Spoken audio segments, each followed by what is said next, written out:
Civilisation, আমাদের এই culture, এগুলোর কোনো সীমারেখা থাকবে না। পুরো পৃথিবীব্যাপী আমাদের সিভিলাইজেশন, আমাদের কালচার ছড়িয়ে পড়বে। আমরা আমাদের জায়গা থেকে বিশ্বাস করি এই 2024 সালের ছাত্র জনতার যে অভ্যুত্থান, এত রক্ত, এত জীবন, এই রক্ত এবং জীবনের বিনিময়ে যে স্পিরিটকে সামনে রেখে নতুন স্বপ্ন আমরা দেখছি, সেই স্বপ্নে নতুন বাংলাদেশের এমন এক অর্থনীতি হবে যেই অর্থনীতি থেকে ধীরে ধীরে বিগত যুগের পর যুগ ধরে তৈরি হওয়া যে বৈষম্যগুলো, সেই বৈষম্যগুলো ধীরে ধীরে হ্রাস পাবে। আমরা এমন এক বাংলাদেশের স্বপ্ন দেখি যেখানে আমার মাঠে কাজ করা এক কৃষক ভাই, ঢাকার রাস্তায় রিক্সা চালানো আমার এক শ্রমজীবী ভাই, যে সিন্ডিকেটের করাল গ্রাসে এবং বিভিন্ন মহলের অসহযোগিতার কারণে দ্রব্যমূল্যের এই ঊর্ধ্বগতিতে তাদের জীবন আজকে অতি কষ্টে অতিবাহিত হচ্ছে, তাদেরকে এত কষ্টে আর জীবন অতিবাহিত করতে হবে না। দেশের প্রত্যেকটি সেক্টরে সিন্ডিকেটদের কাছে তাদেরকে জিম্মি হতে হবে না। আমরা এই নতুন বিজয় দিবসের সন্ধিক্ষণে এমন এক বাংলাদেশ দেখতে চাই যেখানে আদালত প্রাঙ্গণে কারো দল, ধর্ম, বর্ণ, এলাকা, পরিবার দেখে তার বিচার কার্য নির্ধারণ হবে না, বরং সত্য, ন্যায়, নীতিকে সামনে রেখে তার বিচার কার্য নির্ধারিত হবে এবং এই আস্থাটুকু বাংলাদেশের বিচার বিভাগের প্রতি আমাদের তৈরি হবে। আমরা নতুন সেই বাংলাদেশের স্বপ্ন দেখি যেখানে বিগত 16 বছরে বাংলাদেশ পুলিশের মতো বিভিন্ন প্রতিষ্ঠানকে যেভাবে দলীয়করণ করা হয়েছিল, দলের স্বার্থে, পরিবারের স্বার্থে ব্যবহার করা হয়েছিল, সেই জায়গা থেকে পুরো বাংলাদেশ বের হয়ে এসে এই প্রতিষ্ঠানগুলোকে স্বাধীনভাবে কাজ করার সুযোগ দিবে। এই প্রতিষ্ঠানগুলো দেশ এবং দেশের মানুষের কথা সামনে রেখে, মাথায় রেখে তাদের কাজগুলো করে যাবে।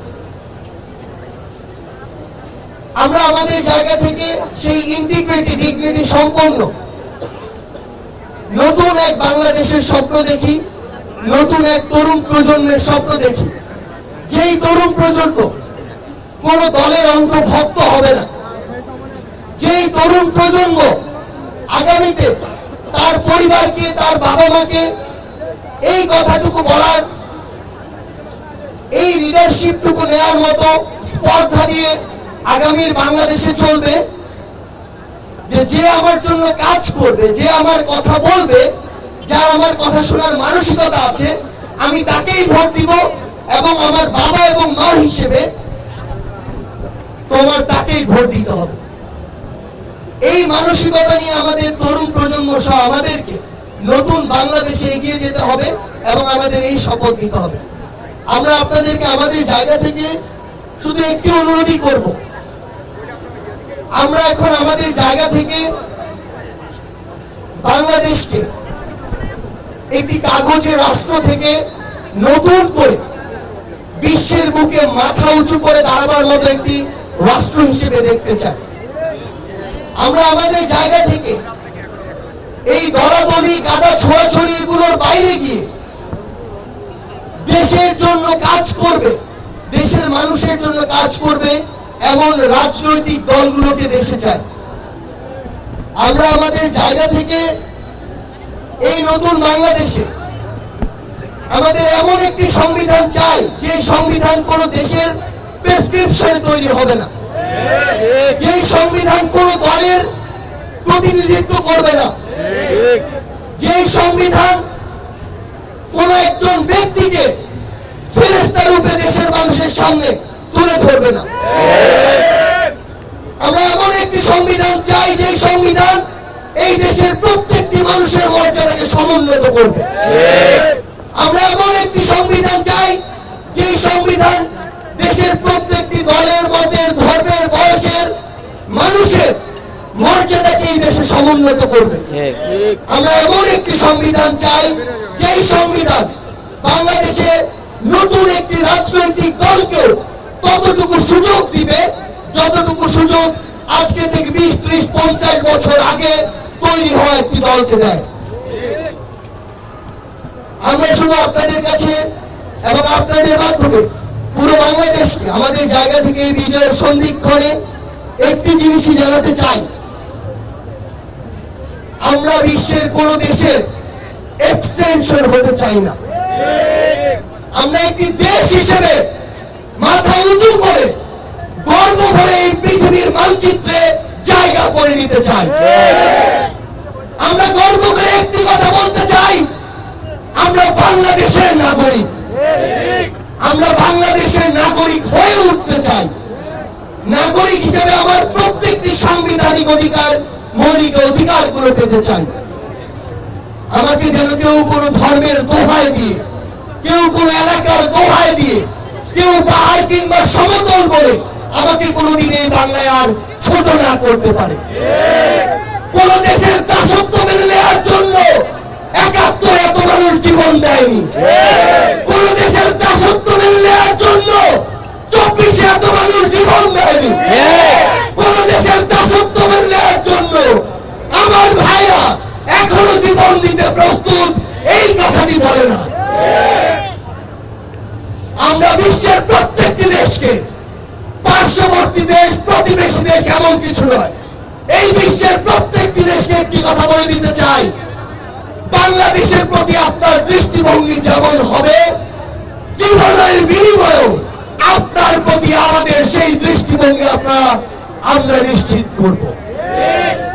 বাংলাদেশের প্রতি আপনার মর্যাদা যতটুকু আপনারা সমুন্নত রাখবেন, রক্তের বিনিময়েও আমরা আমাদের মর্যাদা আপনাদের প্রতি ততটুকুই সমুন্নত রাখব। বিন্দুমাত্র ডমিনেন্সের দৃষ্টিতে, বিন্দুমাত্র এই বাংলাদেশকে শোষণ করার দৃষ্টিতে সে যেই হোক না কেন, এই বাংলাদেশের দিকে যদি কোনো কুদৃষ্টি, কুনজর দেওয়ার কেউ চিন্তা করে, সেই সকলের কালো হাতকে ভেঙে দিতে আমরা আমাদের জীবন দিতে প্রস্তুত থাকি। নতুন বাংলাদেশে এই নতুন ক্ষণে আমরা শুধু আপনাদেরকে একটি প্রতিজ্ঞাই করতে চাই, জীবনের বিনিময় হোক, রক্তের বিনিময় হোক, আজ থেকে এই নতুন বাংলাদেশে আমরা যে বাংলাদেশ দেখতে চেয়েছি, সেই বাংলাদেশ দেখার জন্য আপনাদের সাথে হয় আমাদের দেখা হবে রাজপথের সংগ্রামে অথবা বিজয়। ইনকিলাব জিন্দাবাদ।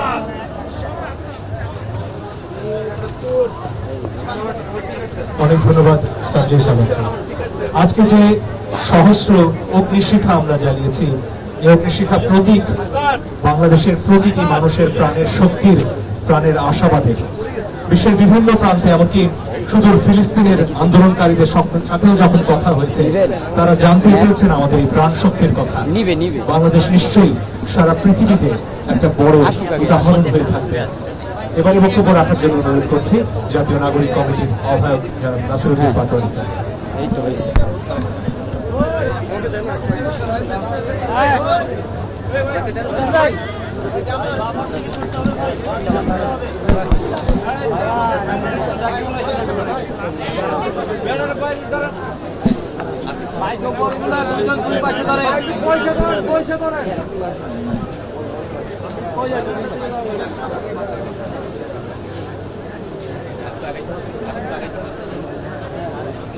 পয়সা পড়েন আগে দিকে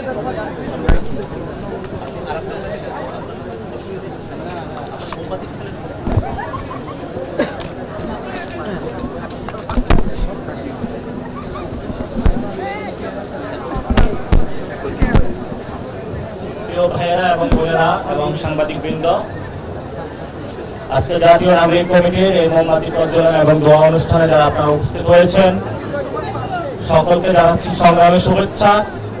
কারণ আপনারা ইতিহাসে একটি অন্যতম সময়ে সাক্ষী হয়েছে, যে সময়ে আমরা আওয়ামী লীগ মুক্ত একটি প্রোগ্রাম করতে পেরেছি, আওয়ামী লীগ মুক্ত বিজয়ের খানে উপস্থিত হতে পেরেছি। আমরা ভারতীয় আধিপত্যবাদ মুক্ত একটি নতুন বাংলাদেশের স্বপ্ন যাত্রায় এই বিজয় দিবস উদযাপন করতে সক্ষম হয়েছি। আপনারা জানেন এই জনপদের মানুষের লড়াইটা দীর্ঘদিনের লড়াই। 1940 সালে লাহোর রেজুলেশনে যে অঙ্গীকার আমাদেরকে দেওয়া হয়েছিল সেটা বাংলার মানুষ পায়নি। 47-এ যে একটি লড়াই হয়েছিল সেখানে আমরা হিন্দু মৌলবাদীদের কারণে অখণ্ড বাংলা নামে যে সোনার বাংলা ছিল তা আমরা হারিয়েছি। 71 সালে আমাদেরকে আশা আকাঙ্ক্ষা দেওয়া হয়েছিল যে পাকিস্তান রাষ্ট্রে মুসলমান ভিত্তিক একটি রাষ্ট্রে আমরা একটি বৈষম্যহীন বাংলাদেশ উপহার পাব।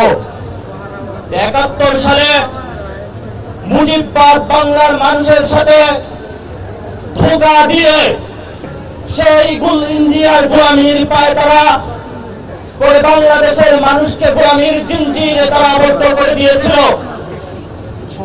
আমরা 90-এ একটি গণঅভ্যুত্থান দেখেছিলাম, যে গণঅভ্যুত্থানের মধ্যে দিয়ে আমাদের বাংলাদেশের মানুষ নতুন ভাবে দিশা পেয়েছিল। কিন্তু সেই 90-এর গণঅভ্যুত্থানকেও দুইটি রাজনৈতিক দল চুরি করে নিয়ে গিয়েছিল। আমরা 24-এ এসে বিশ্বমঞ্চে দেখিয়ে দিয়েছি যে তোমাদের আছে ক্ষমতা, তোমাদের আছে পাওয়ার, তোমাদের আছে টাকা, আর আমাদের আছে রক্ত। যে রক্তের মাধ্যমে আমরা দেখিয়ে দিয়েছি বিশ্ববাসীকে আমরা এই বাংলাদেশে কোন বৈদেশিক শক্তির গোলামি অতীতে মানি নাই, ভবিষ্যতেও মানব না। এই বিজয়ের 16 ডিসেম্বরের ইতিহাসের মহেন্দ্রক্ষণে দাঁড়িয়ে আমরা বলছি আওয়ামী লীগের বিচার এই বাংলাদেশে হবে, সীমান্ত হত্যার বিচার এই বাংলাদেশে হবে। ভারত বাংলাদেশে যতগুলো খুনের রাজত্ব করেছিল বিশ্ববাসীকে আহ্বান জানাচ্ছে এই ফ্যাসিবাদী আগ্রাসীবাদী যারা দক্ষিণ এশিয়ার স্থিতিশীলতা নষ্ট করছে সেই ভারতকে আদালতের কাঠ করে দাঁড় করান। বাংলাদেশি যারা ডায়াসপোরা রয়েছেন আপনারা তাদেরকে বার্তাটা পৌঁছে দিবেন, এবং বাংলাদেশি যারা আপনারা বাংলাদেশের ভিতরে অবস্থান করছেন আপনাদের জীবনের যতটুকু শক্তি আছে এই 16 ডিসেম্বর 2024-এ শপথ নিন। আগামীতে বাংলাদেশে আওয়ামী লীগ এবং তার দূষরদের বিজয়ের দ্বার প্রান্তে দাঁড়িয়ে আমরা শপথ নিচ্ছি আমরা আওয়ামী লীগের বিচারে বাংলার মাটিতে করে ছাড়বো ইনশাআল্লাহ। এবং এই 24-এ দাঁড়িয়ে বলছি আমরা আগামীতে আওয়ামী লীগের বিচার, ভারতীয় দূষরের বিচার, মুজিববাদকে বিতরণ, এগুলো পরে তরুণ প্রজন্ম ইলেকশন প্রসেসে যাবে। আওয়ামী লীগের বিচার, আওয়ামী লীগের দোষরদের বিচারের আগে বাংলাদেশে যারা ইলেকশনের কথা বলবে আমরা মনে করি তারা আওয়ামী লীগের সাথে সুর মিলাচ্ছে। তাদেরকে এইসব হীন কার্যক্রম থেকে সরে আসতে হবে। জাতীয় নাগরিক কমিটি বাংলাদেশ আওয়ামী লীগ এবং তার বিচার সম্পূর্ণ করেই শহীদ এবং যারা আহত রয়েছেন তাদের যে গণতান্ত্রিক লড়াইয়ের অংশ হিসাবে জাতির কাছে একটি সুষ্ঠু নির্বাচন উপহার দেবে। এই জন্য যদি শতবার আমাদের রক্ত দিতে হয় আমরা রক্ত দিতে প্রস্তুত আছি।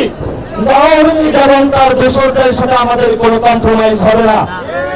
এবং আমাদের 71-এ যে ভুল করা হয়েছিল, আমাদের 71-এর মুক্তিযুদ্ধকে আওয়ামী লীগ চুরি করেছিল, 90-এর যে স্বৈরাচার গণঅভ্যুত্থান আওয়ামী লীগ বিএনপি ভাগ বটোয়ারা করে চুরি করেছিল। কিন্তু 24-এর যে বিপ্লব এবং গণঅভ্যুত্থান হয়েছিল আমরা কোন রাজনৈতিক দলকে চুরি করতে দিব না ইনশাআল্লাহ। তরুণ প্রজন্ম মাঠে দাঁড়িয়েছে, রক্ত দিয়েছে, বৈষম্য বিরোধী ছাত্র আন্দোলনের ব্যানারে এই ব্যানারকে যারা গণহীন করার জন্য প্রচেষ্টা চালাচ্ছে আমরা তাদেরকে হুঁশিয়ার করে দিতে চাই যত বড় রাজনৈতিক দল হন না কেন আপনারা শেখ হাসিনার পরিণতি লক্ষ্য রাখুন। এই তরুণ যুবরা বাংলাদেশে যতদিন থাকবে আমরা বাংলাদেশের এই স্পিরিটের কথা বলেছি, বৈষম্যহীন একটি বাংলাদেশ চাই, লুটেরাবিহীন একটি বাংলাদেশ চাই, চাঁদাবাজবিহীন একটি বাংলাদেশ চাই। এগুলো এই শপথটা নিয়ে আপনারা আগামীতে ইলেকশনে যাবেন। যদি এর আগে ইলেকশনের কোনো কথা চিন্তা করেন, আওয়ামী লীগের সাথে কম্প্রোমাইজ করেন, তাহলে জনতার আদালতে আপনাদেরও বিচার হবে। এই বিচারের আহ্বান জানিয়ে বাংলাদেশের লাখো তরুণ যুব যুবতী যারা রয়েছেন, ধর্ম হোক বর্ণ হোক, যেই সংগঠনে আপনারা করুন না কেন, আওয়ামী লীগের বিচারের কাঠ গড়ায় দাঁড় করান তাদেরকে, এবং যে দল পক্ষ গোষ্ঠী যে দেশ হোক না কেন, ইনশাল্লাহ তাদের বিচারও আমরা এই বাংলার মাটিতে করে ছাড়বো। সেই বিজয় আবার দেখা হবে। ইনকিলাবে জিন্দাবাদ, মুজিববাদ, মুর্দাবাদ। সবাইকে জাতীয় নাগরিক কমিটির পক্ষ থেকে যারা এখানে উপস্থিত হয়েছেন, আমাদের আরো কিছু কার্যক্রম রয়েছে, এগুলো শেষ করে দেওয়ার জন্য অনুরোধ জানানো হচ্ছে। অনেক ধন্যবাদ নাসিরউদ্দিন পাটোয়ারিকে। আমাদের মধ্যে উপস্থিত আছেন জাতীয় নাগরিক কমিটির মুখপাত্র সামান্তা শামীম, আপনাকেও স্বাগত। এবারে আরো দুটি গানের মধ্য দিয়ে আমরা শেষ করব। এবারে দলীয় সঙ্গীত এক সাগরের রক্তের বিনিময়ে।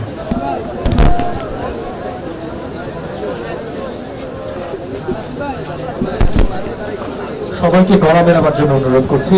এটি মুক্তিযুদ্ধ থেকে শুরু করে আমাদের আজকের বাংলাদেশ 24-এর বাংলাদেশ পর্যন্ত সব ক্ষেত্রেই অত্যন্ত প্রাসঙ্গিক একটি গান।